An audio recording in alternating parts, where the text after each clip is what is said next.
Sarah Sama is known as someone who never complains and who always performs well above expectations, even if it means being the closest person to a positive patient, as being a respiratory therapist often demands.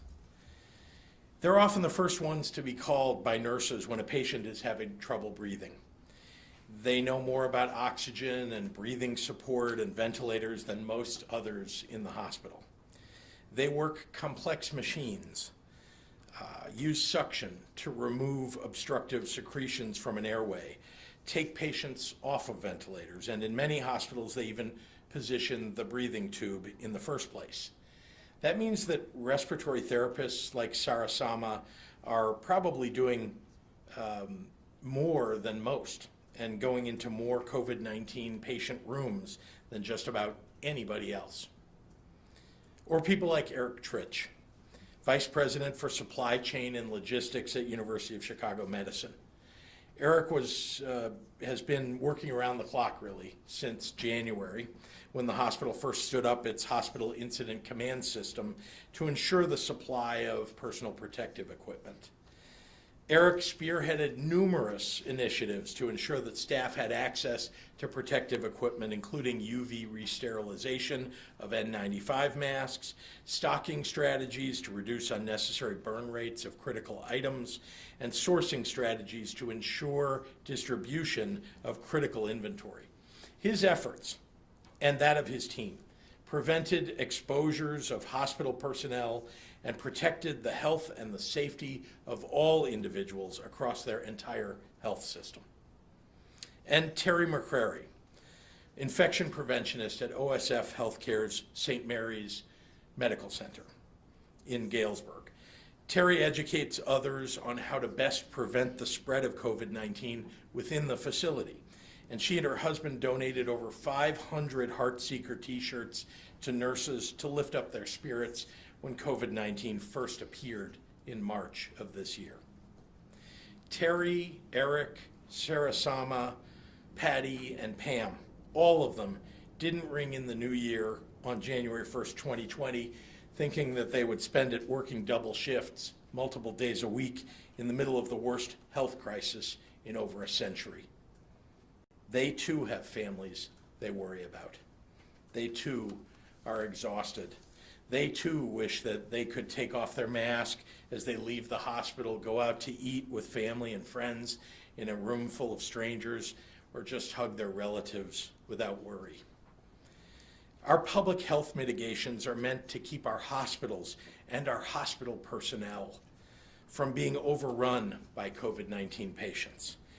The best way to protect the people who take care of us when we get sick is to wear a mask. Keep your distance, wash your hands, and get your flu shot.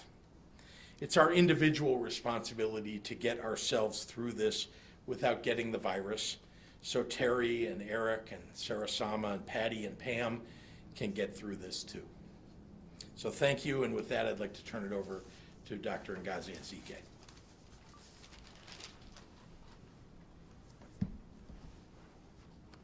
Hello, good afternoon. Governor Pritzker, thank you for being guided by science and data throughout this pandemic. And it's been a hard 9 months for everyone, but if we all remain committed to following the guidance from the CDC and other experts, we will be successful in this fight against COVID-19. Dr. Fauci said towards the beginning of this pandemic that the true opposing force to the novel coronavirus was us. And this was, again, early in the pandemic when we were still learning so much about the severity and the treatments and the virus itself. But recently he said there's a new opposing force to this deadly virus, and that is the vaccine. Outbreaks of diseases like polio, like smallpox, measles, those have been eradicated due to vaccines. Vaccines are the best invention in medicine of the 20th century. With COVID-19, its eradication is dependent on those who are able to get vaccinated to truly be protected and then get back to normal. Until then, we have to continue to practice our 3 Ws each and every day, especially throughout the upcoming holidays. Please continue to wear your mask, wash your hands, and watch your distance. These mitigation measures do work. In the last 24 hours, over 85,000 tests have been reported for a total of 10.6 million tests performed in Illinois. 9,757 individuals were newly diagnosed with COVID-19, for a total of 748,603 total individuals in the state of Illinois diagnosed with COVID-19. Unfortunately, as the governor mentioned, 238 lives were reported lost to IDPH in the last 24 hours, for a total of 12,639 deaths. In the hospitals overnight across our state, 5,764 were in beds with COVID-19, and of those, 1,190 were in the ICU, and of those, 714 were on ventilators. Let's not make this holiday season anyone's last holiday season. Let's stay the course and fight for everyone's life. We can all enjoy together and safely. Let's make the holidays less harrowing, not just for the people who might end up sick and in the hospital with COVID or non-COVID illnesses, but also for the staff that will tend to all those COVID as well as non-COVID patients. I ask every Illinoisan to do their part in getting through this pandemic. We've already lost too many lives. Yes, we've lost our normalcy, but we shouldn't lose hope. We'll work together and we will prevent the spread of this virus, and we can do that by masking up, washing up, and backing up. Thank you. Buenas tardes a todos. Gracias a ti, Gobernador Pritzker, por ser guiado siempre en la ciencia y los datos durante esta pandemia. Han sido 9 meses difíciles para todos, pero si todos mantenemos el compromiso de seguir la guía de CDC y otros expertos, tendremos éxito en nuestra lucha contra COVID-19. El doctor Anthony Fauci dijo que la única verdadera fuerza contra el nuevo coronavirus somos nosotros. Esto fue al principio de la pandemia, cuando todavía estábamos aprendiendo mucho sobre la gravedad, los tratamientos y en general por el virus. Pero como dijo recientemente el Dr. Fauci, existe otra fuerza contra este virus mortal, y esa es la vacuna. Los brotes de enfermedades como la poliomielitis, la viruela y el sarampión han sido prácticamente erradicados gracias a las vacunas. COVID-19 no es diferente, pero su erradicación depende de que todos nos vacunemos para estar protegidos y volver a la normalidad. Hasta este tiempo, todos debemos continuar con nuestras medidas de seguridad de salud pública. Están demostrados que funcionan. No importa lo que las redes sociales trabajan. En las últimas 24 horas, más de 85,000 pruebas de COVID-19 fueron hechas, para un total de más de 10.6 millones de pruebas aquí en Illinois. Desde ayer se han reportado 9,757 nuevos casos, esas nuevas personas en Illinois de COVID-19, para un total de más de 748,000 casos en Illinois. También hay 238 vidas perdidas, para un total de más de 12,600 muertes en Illinois. 5,764 personas pasaron la noche en el hospital con COVID-19, y de ellos 1,190 pacientes estaban en las unidades de cuidados intensivos y 714 pacientes estaban en ventiladores. No hagamos que esta temporada navideña sea la última. Hay que mantener el rumbo para que el próximo año sea algo que todos podemos disfrutar juntos. Le pido a toda la gente de Illinois que hagan su parte para superar esta pandemia. Hemos perdido vidas y perdido la normalidad, pero no debemos perder la esperanza. Tenemos que trabajar juntos para prevenir la propagación de COVID-19 en nuestro estado, porque no puede hacerlo solos. Debemos hacerlo juntos. Muchísimas gracias. And with that, I'll turn it over to Governor Pritzker. I'd like to introduce our next speaker, coming to us live from Metro East near St. Louis. As the hospitalist medical director at Anderson Hospital, Dr. Christopher Farrar has seen firsthand the impact of COVID-19 on his hospital and their ability to serve all patients, COVID-19 and otherwise, throughout this pandemic. He's here to remind all of us that our amazing hospital systems are not quite infinite. And we've got to do our best to reduce the spread by staying home as they can do their jobs and so they can save lives. Dr. Farrar, I'd like to turn it over to you. Hello, thank you for inviting me to speak today at the Governor's press conference regarding the COVID-19 pandemic. I'm Dr. Christopher Farrar. I'm a graduate of Dartmouth Medical School and a board-certified physician in internal medicine. I've been practicing medicine for over 20 years, and I'm currently the hospitalist medical director at Anderson Hospital, located in Maryville, Illinois, in the Metro East St. Louis area. At Anderson Hospital and around our region, we're seeing a large spike in cases of COVID-19. This has translated into increasing hospitalizations and deaths. Make no mistake, this is a terrible disease that can affect so many different organ systems, causing pain and suffering and last weeks. The long-term impact on the human body is yet unknown. This recent spike in cases has put a strain on the number of available hospital beds, and in particular ICU beds, which could impact the care of patients, including those who have non-COVID life-threatening illnesses. As a provider on the front lines of this pandemic, I've witnessed the misery and death this virus inflicts on my patients and the emotional toll on their families. Because of COVID-19, families now are no longer able to visit their loved ones in the hospital. We are now having emotional phone calls with families, providing treatment updates and discussing options, including end-of-life care. My team and I have cared for many patients with COVID-19, some of whom have been lost to this disease. Despite the strain on my medical staff, we continue to provide exceptional care to our patients. As the medical director, I have the honor and privilege of working with an extraordinary group of caring and compassionate providers. These are extremely challenging times. Anderson Hospital has met this challenge due to the hard work and dedication of our healthcare family. My providers and the hospital staff have stepped up to take on this new wave of COVID-19 cases, and I want to ensure the public that we as healthcare providers will continue to help, support, and care for you and your loved ones if the need arises.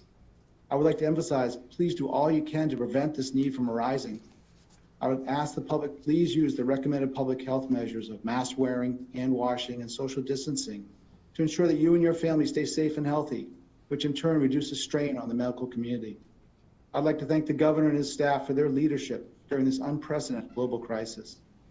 And now I'd like to ask Governor Pritzker back to the podium for questions from the press. Thank you. Thank you very much, Dr. Farrar. And I just want to say what a great hospital Anderson Hospital is and what great job they are serving the people of Metro East. They've been partners in our dealing with COVID-19 from the very, very beginning. Our pandemic response could not have been as strong as it is without Dr. Farrar and his cohort at Anderson Hospital, and I just, again, want to express my gratitude to him. Thank you, and happy to take questions from members of the media. Governor, Yes, is sir. there any sense of how many of the deaths that were reported today may have been part of that lag in data? It's hard to tell right now. We absolutely are looking at that to wonder, are there deaths that weren't reported from over the weekend or on Monday that are now being reported late? It's very hard to tell with the initial information that we get, but I know that the staff at IDPH always is looking at that. Even back in the spring, the 191 peak really was a conglomerate of a couple of days of data that came in. It's just a fact of life that hospitals don't all report exactly the same or exactly on time. Whenever IDPH gets the information, they report it to you so that you get it all as fast as we get it. I wanted to get your impression on the new CDC guidance on quarantine from 14 to 10 days if you haven't gotten tested. I mean, for months now, Doctor, you've been saying that a fair number of people test positive day 10 to day 14, is this a watering down of prudent measures? Right. So there's a phrase, I guess, don't let perfect be the enemy of the good. And I think that's the goal here in trying to adjust these guidelines. We do know that there are people that may exhibit symptoms maybe from day 10 to 14, but I've always said that the majority, which is why we encourage people to test after a high-risk exposure, to test at day 7, because the majority of infections are detected then. So if you stop quarantine, and again, if we read the guidance carefully, it says, you can stop quarantine at 10 days, but you're encouraged to still, obviously take all the prudent measures, for the remaining 14 days. And so you still want to, continue to keep your distance, continue to wear masks, do all those great things. But the amount of infection that could happen in that 10 to 14 days, again, with more data collected over the length of this pandemic, they see that it's maybe 1% up to 10%. So yeah, we're foregoing the possibility of missing a few infections, but thinking that maybe when you don't say 14 days, and if you say 10 days, or you use the test out option with 7 days, that you'll have more adherence. And so maybe overall, we're still going to be further ahead because more people will actually comply. So that's, I think, where we're at. But does this send the wrong message at this time of year? I mean, we just came off of Thanksgiving when, a lot of people did travel. Again, if everybody does the 10 days where they're quarantining for those 10 days, we will get 90 to 99% of those infections. Would I like to get 100? Of course. But if we can get 90 to 99, I think we're still ahead of the game, as opposed to people who don't do any quarantine at all, and then those people are still running around transmitting the virus to others. Just one question about hospital. I was on the website. ICU bed availability statewide is now below 20%. I think it's at 18 point something. Do you have an update just on what hospitals are doing regarding bypass, regarding elective procedures? What is on the table? What's being considered by IPH? Yeah, so again, remembering that if we're about at 18%, that means there are beds, right? So that there are beds in all regions of the state, but there are individual hospitals. I got a report last night, days mixed together, last night or this morning, saying, speaking of a hospital that has had quite a few people in the emergency room for an extended period of time. But it doesn't, so they're working on transferring, because like I said, even at 18%, that means there are some beds in some places, but it is getting tight. So, but that particular hospital, full, people have been in the ED for many days now, waiting for either a bed to open up or to be transferred out. So we do know that this is a real problem. 18% is not comforting as we worry about whatever may come from the Thanksgiving. And we have normal illnesses that occur now, heart attacks, strokes, all the regular things that would take someone to the hospital. We want to have a bed for everyone who gets sick, and so we don't like the idea of the numbers going down. And again, that's where all the mitigation measures that we're asking people to do, quarantine if you have been exposed, isolate if you've actually been infected, so that we don't create more people who may need a bed. Anything else? Okay, we'll go online. John O'Connor at the AP is asking about price gouging. You promised twice that price gouging would not be tolerated. Granted, your focus is on ending the pandemic, but when will the public see the referral to the Attorney General you promised? For example, taxpayers paid $9.95 per N95 mask from Kimberly-Clark, a well-known company which is easy to find. Other N95 mask orders were for as little as 39 cents a piece. Thermometers ranged from $225 a piece to $150 each. When will you take the action you promised? Well, I want to remind John who takes action on those items. We refer items certainly to the Attorney General as we're aware of them, but the public, the purchasers, for example, go to the Attorney General. The Attorney General, the state police, as well as federal authorities are responsible for investigating anybody who is price gouging in the process, in the occurrence of this pandemic. It is true, there no doubt there were PPE items that were sold at a much higher price than normally. I will say that early on, I think this was happening really all over the country because there really was a shortage. And there are many brokers that sit in between the manufacturers and people who are purchasing, like states. Had we had a DPA invoked, the Defense Production Act by the President, had we had the manufacturers working and sending directly PPE to the states, we would have been much better off. But yes, it is up to the enforcement authorities, particularly the AG, the state police, and the federal authorities to go after those price gougers. Jim Haggerty from Rockford Advocate. Dr. Ezike, can you give us an update on how long COVID patients are staying in the hospital and the fatality rate among those who are placed on ventilators?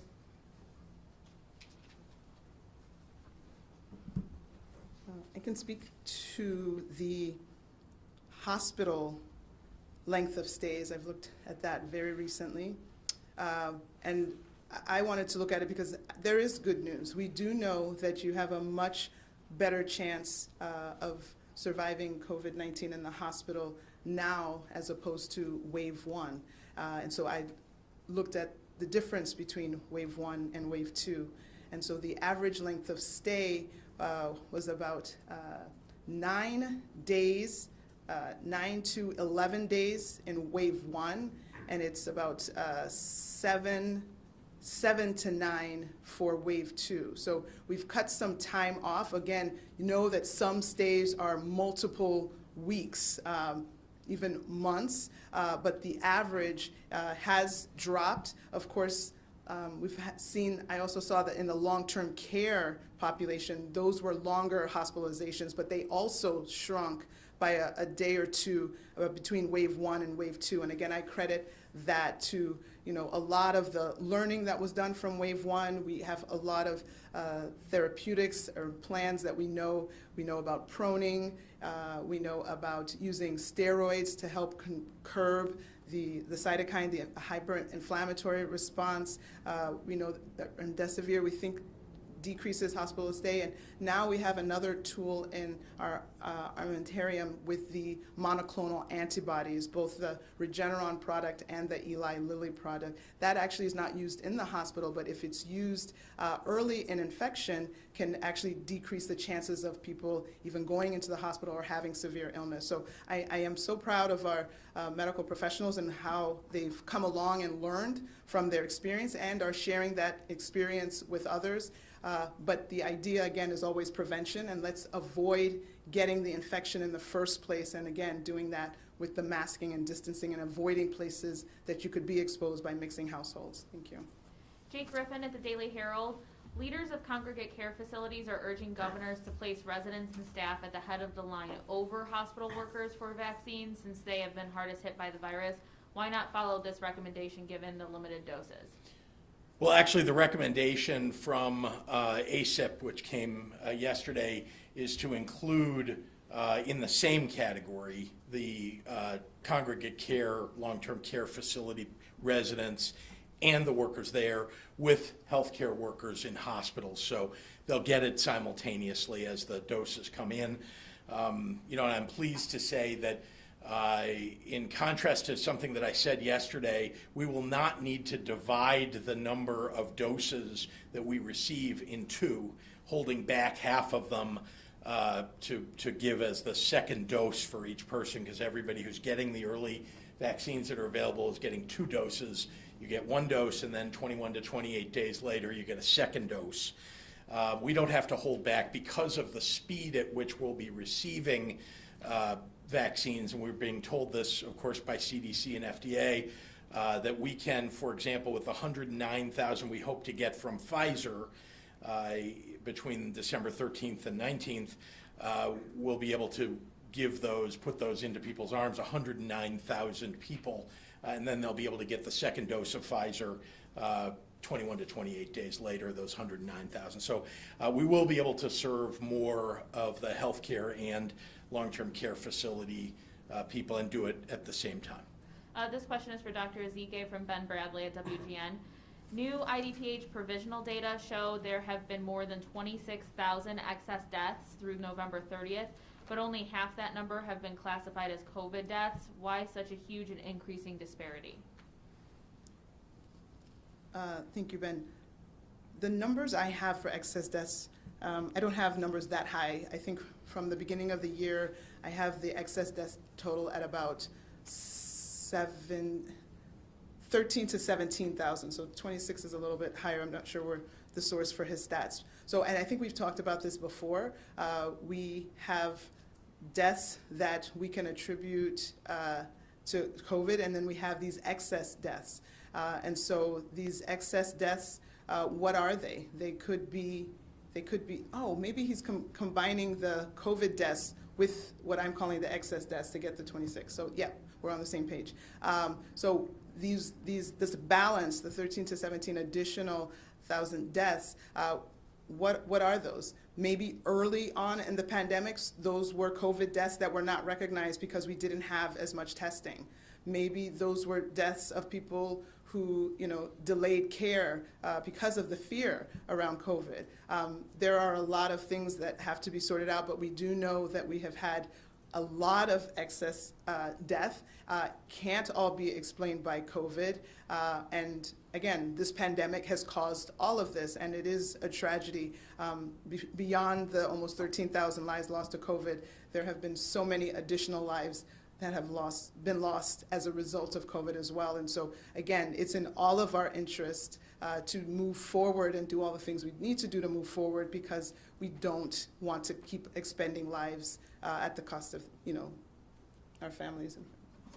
Annalisa from the Pantograph in Bloomington. What is the administration doing to work with governors of neighboring states on a unified COVID response and consistent restrictions? Well, I appreciate that. I know that people have asked that question all along. I talk to Midwestern governors very frequently. We have a regular set of calls, not just between the governors, Republican and Democrat, across the Midwest, but also our chiefs of staff have regular calls with one another, sharing best ideas.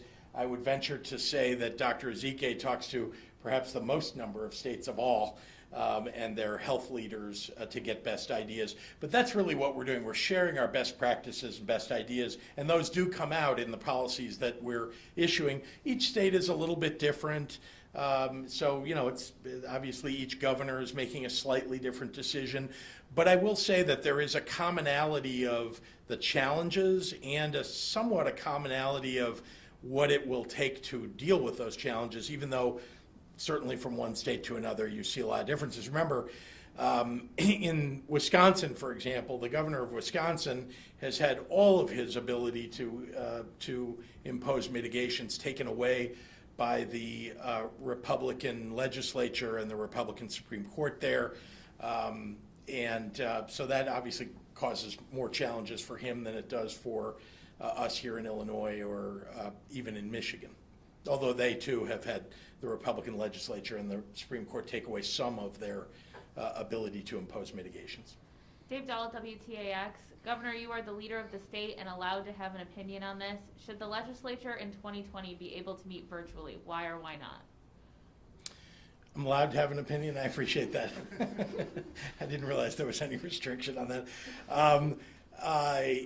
They do. I think that the Senate, the House voted it down, as you know.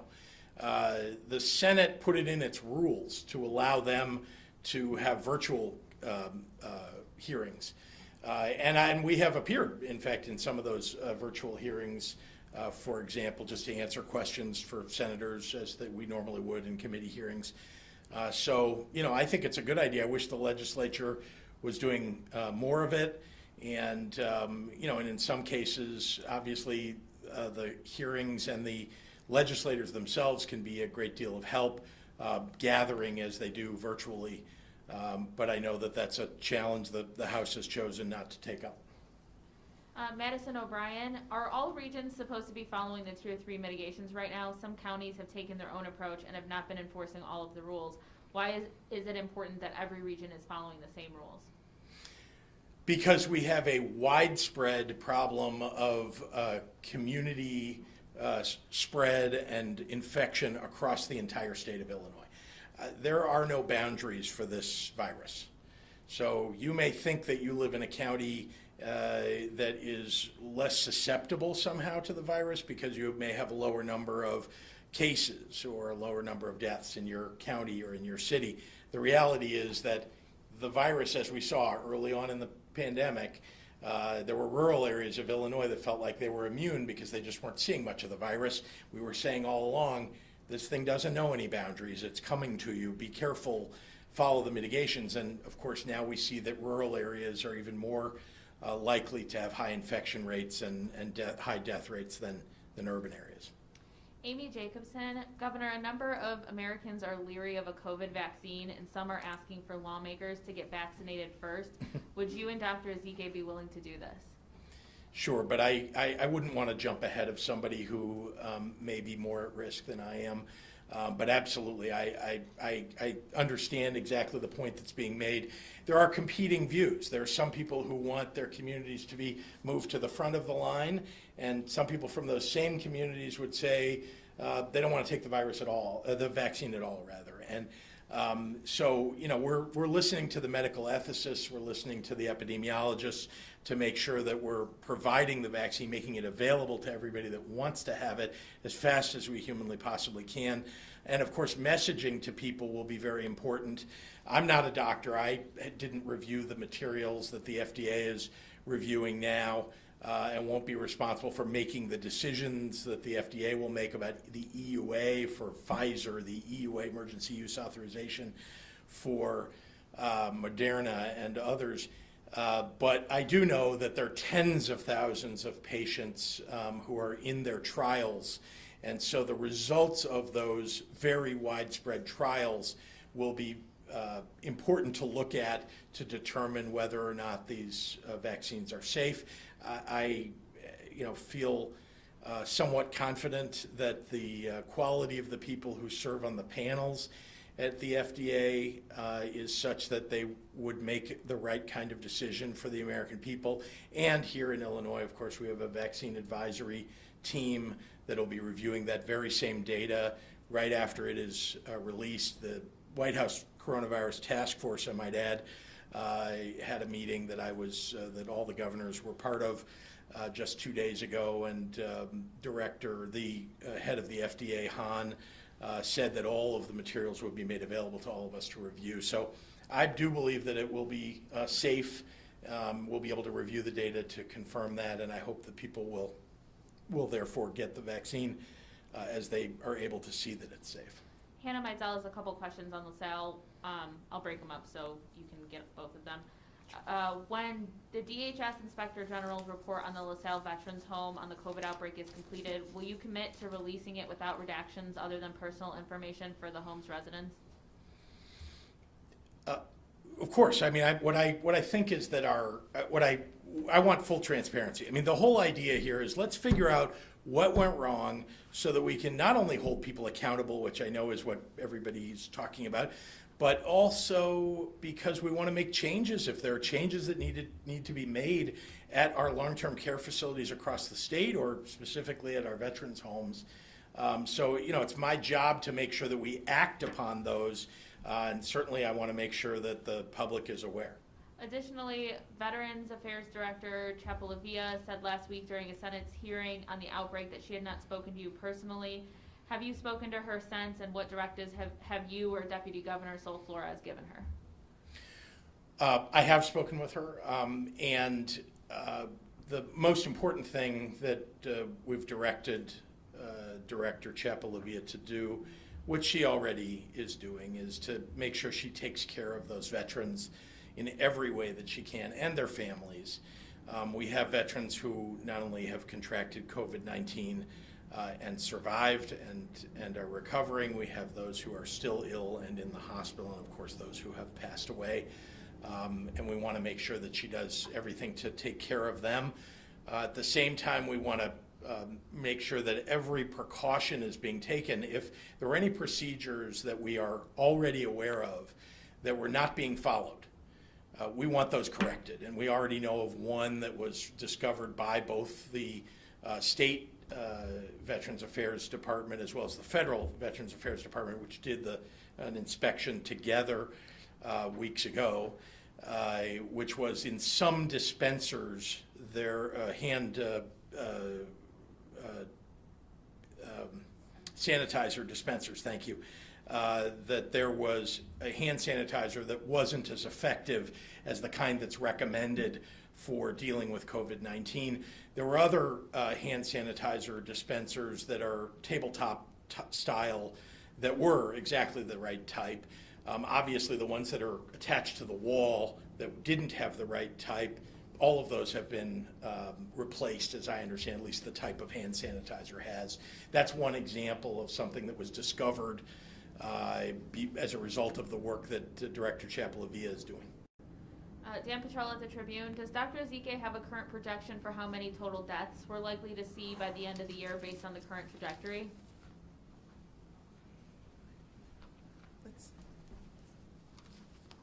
I would like to say that I don't have that projection because the trajectory will change because people will fully adopt these mitigation measures that will change the trajectory and drop the numbers significantly. The amount of that drop, again, will be determined by every individual Illinoisan that takes up these appropriate measures. And so I'm looking forward to really having lower numbers than what might be expected by modelers. But again, it takes every single person. I really want to emphasize how much people have the power of life and death in their hands, in their mask, in their ability to say no to large gatherings, and their ability to say no to venues that would promote the spread of this virus. So I urge everyone to give the gift of life this holiday season by being as safe as possible and making a safer environment for everyone around us. Lynn Sweet at the Sun-Times wants to know how your call with the federal delegation went today. Thank you. I think for those who don't know, I had calls with the federal delegation as well as with the caucuses in the state General Assembly to discuss, to listen to their thoughts about our vaccine distribution plan. The federal delegation was on the call. I think nearly most of the delegation was on the call, and asked a number of very helpful questions, made helpful comments. One of the things that I assured some of those on the call was that we will be distributing vaccines proportionate to population across the state so that there's no one that'll get left behind as a result of being from a more rural area, for example, or a more urban area. It's really going to be divided up on population, although there'll be prioritization given to upfront to counties that have had the highest per capita death rates. But that's just in the early number of vaccines that'll come. But it was a good call, and people made suggestions and threw out ideas and thoughts. So that's the purpose of these calls, and I do this somewhat frequently throughout the pandemic. I've reached out to members of the General Assembly, more so than the federal delegation, but to get their input and ideas, and this was a particularly helpful call. All right, we'll do the last one from Shruti at Bloomberg. The state has spent about $2.2 billion of its CARES Act funding, according to the comptroller's website. Will Illinois be able to spend its remaining CARES Act funding by December 30th, or do you want an extension from the federal government? Well, obviously more time is always better, but we're not asking for an extension from the federal government.